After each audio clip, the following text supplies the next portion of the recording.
New York City, 1955. It's 1955. You're standing at the corner of Broadway and 7th Avenue. Around you, yellow taxis move through traffic. Neon signs illuminate the intersection.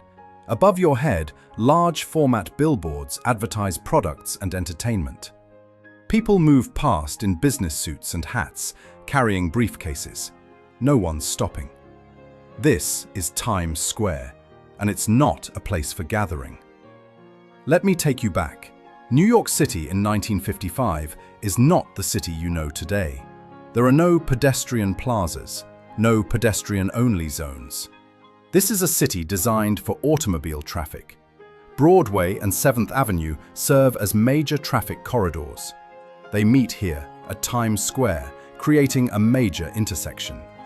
Taxis, buses, and private automobiles fill the streets. Underneath, the subway system operates continuously. This is the financial, media, advertising, and cultural capital of the world, and it moves fast. The war is over. The United States is experiencing the post-World War II economic boom, rapid industrial growth, rising consumer confidence. And nowhere is that more visible than here in New York. The skyscrapers around you symbolize economic power, modernity, national confidence. But the prosperity is not distributed equally. Look at the people moving through this intersection. Office workers in business suits and hats, some women heading to domestic roles, others entering office and service work, immigrants pursuing economic opportunity, children playing outdoors on city streets in other parts of the city. This city is a center of movement and ambition. Times Square in 1955 functions mainly as a traffic intersection. It is dominated by vehicular traffic, neon lighting, and large-format billboards. This is a global center for advertising, theater, and cinema. The neon signs and illuminated advertisements represent the rise of consumer culture. This is a place of constant movement rather than relaxation or gathering.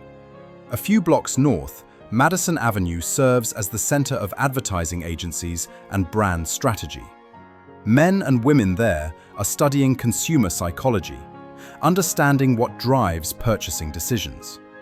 Television ownership is rapidly expanding into American households, and the advertising industry is learning how to use this new medium. They're shaping public desires, social aspirations. Consumerism is becoming a defining feature of urban life. Walk with me down Broadway, past the marquees announcing Broadway performances, past the large movie palaces. This area is part of New York's dominance in global live performance and cinema. Broadway theaters dominate the world. New York sets cultural trends that spread nationally and internationally. But there's another reality beneath the surface. In 1955, despite economic prosperity, racial segregation persists. Economic inequality remains widespread. Immigrants and people of color face limited access to opportunity, housing discrimination, employment discrimination. The so-called Golden Age does not benefit all residents equally. Let me show you what daily life looks like here. Office workers take the subway. They work in offices, performing administrative and clerical duties. At midday, they move through the streets during lunch breaks. In the evening, they return home. Some live in small apartments, some in crowded tenements, some in better neighborhoods. Children play outdoors on city streets. Families occupy working-class housing. Some are pursuing upward mobility.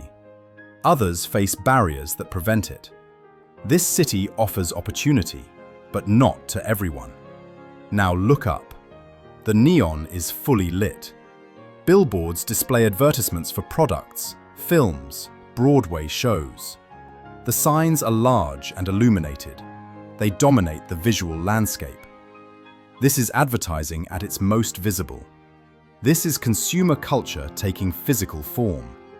But underneath the spectacle, the city continues its rhythm.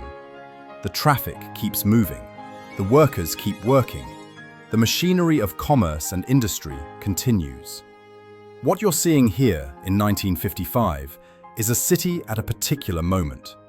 The United States is experiencing economic growth. New York functions as the center of finance, media, and culture. But that growth comes with contradictions.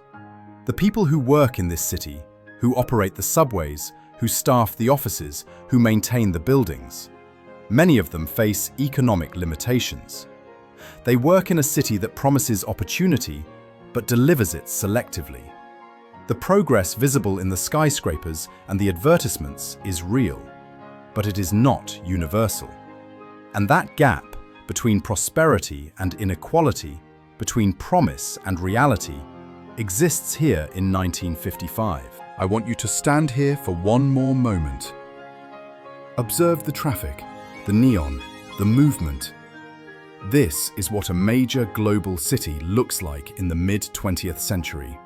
This is what happens when economic power, media influence, and cultural production concentrate in one place. Some people succeed here, many do not.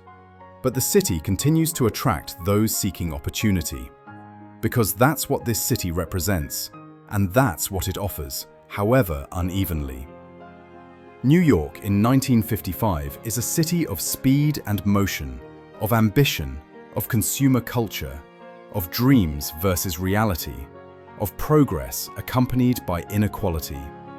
It is traffic-dominated, analog and mechanical. The advertising is physical and static, and it functions as a center of global influence. If this look at 1955 gave you a different perspective, I'd like to hear about it. Leave a comment. And if you want to explore more history with me, subscribe. There's more to discover. Thanks for watching.